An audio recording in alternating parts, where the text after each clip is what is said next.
Assalomu alaykum. Men sizlarga hozir Sefer hamda IELTS ning farqini tushuntirib beraman. Sefer bu O'zbekistonda o'tadigan sertifikat bo'ladi va IELTS bu butun global, ya'ni globalniy sertifikat bo'ladi. Ya'ni xohlagan davlatga o'tasiz agar sizda IELTS bo'lsa. Sefer sistemasi, Sefer bu ingliz tilingiz qanchalik yaxshi ekanligini ko'rsatadigan xalqaro emas, O'zbekistonda amal qiladigan sertifikat. Bular Seferda darajalar bo'ladi, ya'ni levellar. Bular A1 beginner, A2 elementary, B1 intermediate, B2 upper intermediate, C1 advanced, C2 professional. Va bular Sefer imtihon emas, faqat siz darajangizni ko'rsatadi.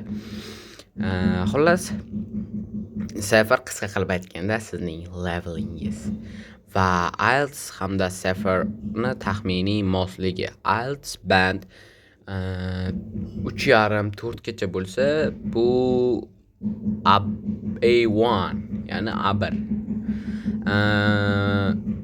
4 dan 4,5 yo, adashma.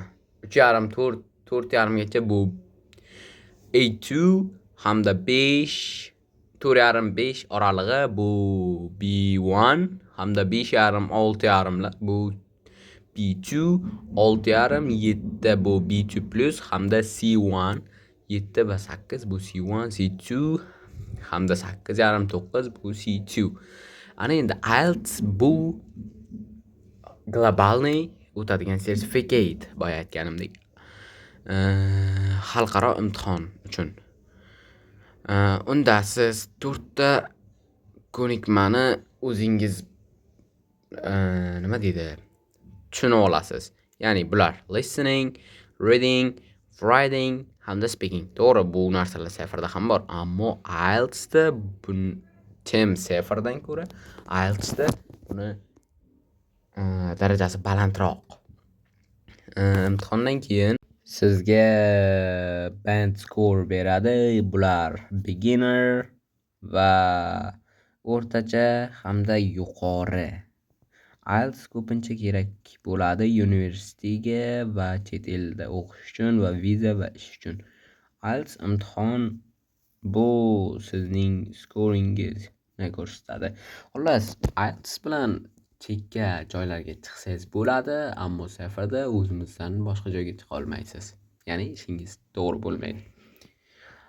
Eslatma, bu moslik taxminiy. IELTS imtihonida olgan skoringiz. Agar sizni bironta mavzu qiziqtirsa, unda donat qiling. Donat silka bioda.